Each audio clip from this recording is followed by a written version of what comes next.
Figured I'd shoot a little video about this 20-foot wind turbine that I built back in 2006. It's almost 20 years old.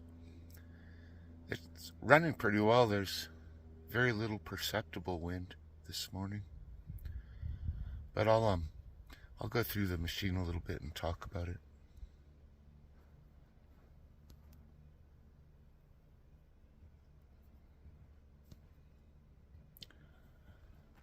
That's like that. So it's 20-foot diameter turbine, dual rotor axial flux machine, and it's on a 73-foot tower made from 10-inch 12-gauge tubing. You can see how windy it is today. The loudest part of this turbine is the alternator, which you can hear. It's a 3-phase alternator, charging a 48-volt battery.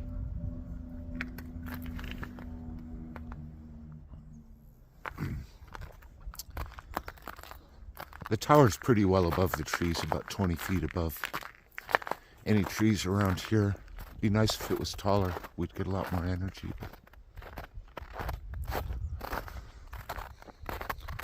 This is a tilt-down tower. So there's the pivot.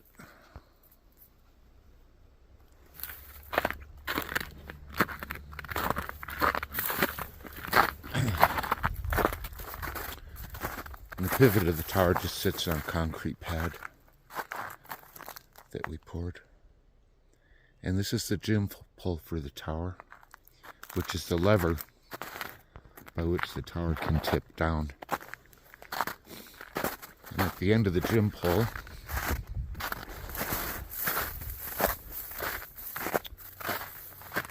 there's a winch, and I sized the motor for the winch. I just did the math on the weight of the tower and geared it such that a 1 horsepower motor could do this. It's just an induction motor that runs on 120 volts AC with a worm drive winch. This pulley here reduces the force by half for the winch. So this winch, as I recall, needs to deal with about 3,000 pounds.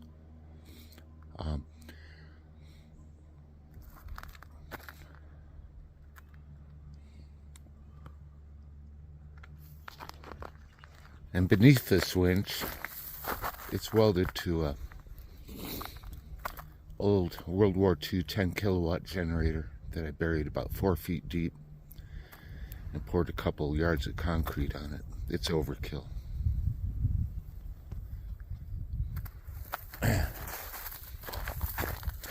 We've got these cables on the side of the gym pole so that when this tips up, the gym pole can't fall over. So the gym pole is 40 feet long, tower is 73 feet long. And the anchors for the side of this tower are also about 4 feet deep. And I probably didn't have to put concrete on them, but we'll go look at this one. You can see this was tipped down yesterday. We just raised it. If you know Model A Fords, you'll recognize that this is the end of the drive shaft for a Model A Ford where it would meet the transmission. And the whole rear end is buried under here. Here we have some turnbuckles. I don't really care to use turnbuckles anymore. They're a weak spot in the rigging. They're nice for adjusting the cables to some degree, but I find it's better to just adjust the cables with a pulley or ratchet straps, get them the way you want them, and don't have turnbuckles involved because they can break. They're cast. They can loosen themselves. These should be wired, but these ones have lock nuts on them. But yeah, in the future we'll probably get rid of these turnbuckles. And this is the house it powers. This is a 20-foot diameter machine, so a machine this big, when I built this, it was a game changer. Solar was still pretty expensive, So this turbine is actually big enough that when we got this, we got electric fridge and life got kind of normal. This would produce enough energy to meet all our needs for water pumping, refrigeration, lighting, etc. The shop, I had welders and stuff in here. I'll go look at the balance of system for this. The batteries are right in this building, so it's a short wire run.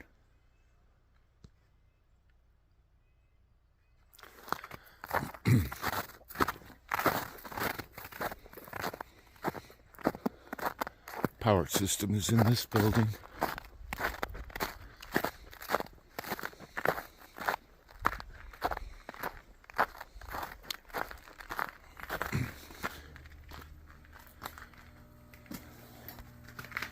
So this is a old power system that most of the stuff on this wall is not used anymore. But basically the wind turbine comes in, and this is a rectifier, converts the 3-phase to DC. This is the old stop switch. It needs to be hooked back up. But the way the stop switch should be wired up is it's in series or in parallel with the wind turbine 3-phase, and we would have had 1 phase hooked here, 1 phase here, and 1 phase across here, so that when the switch is on, all 3 phases are shorted and the wind turbine would stop. This needs to be hooked back up. Also in parallel with that, we have the wind tach controller, and this will shut down the turbine when the batteries are full. It will also shut down the turbine when if there's a phase imbalance. This could also be hooked to an anemometer and shut down the wind turbine in a high wind situation. That would be redundant. This machine also furls out of the wind in a high wind, so this is a really neat controller. So if the batteries get full, the wind turbine will stop at a certain battery voltage and come back on at a lower battery voltage. And this is kind of neat. If they hit the well pump, that'll drop the battery voltage, or any big load will drop battery voltage.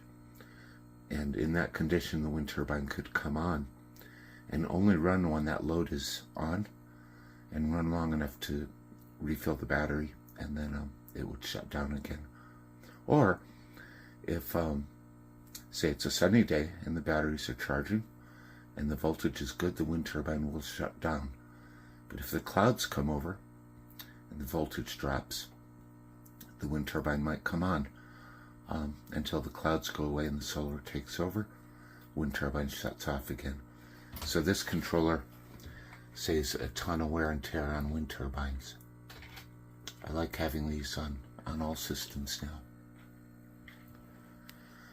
This is an old Midnight Classic clipper, because for a while we tried a Midnight Classic on this. We had MPPT. We experimented with it, but one Classic was not enough to handle this wind turbine. This 20-foot turbine can sustain 3 or 4 kilowatt of output,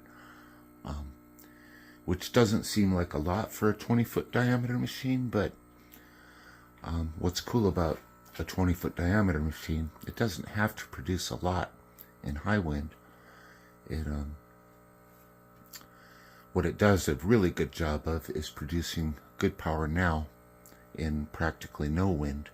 It produces a little bit of energy, and even right now it might be producing 100 watts. But that's kind of running the loads. That's keeping the internet on, the fridge, that sort of thing.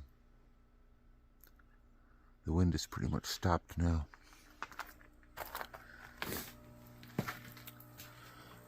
Rest of the system's pretty straightforward. Little Midnight box for the DC breakers. A lot of this stuff is not used anymore. That is an old dump load for part of the wind turbine, I guess. I forget. Old Magnum inverter.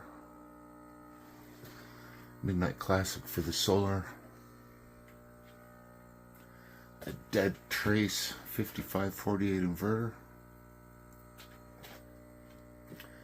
This is the auto transformer, an old Variac that's used for the well pump.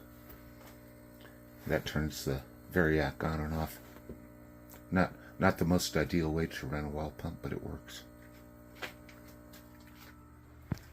Oh, and under here we've got 16 L16 batteries.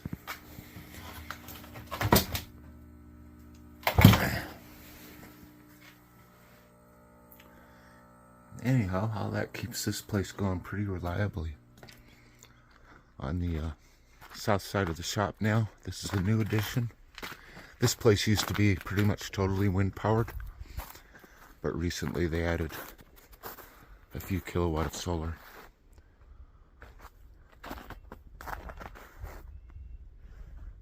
So a pretty cool system. This is my old shop.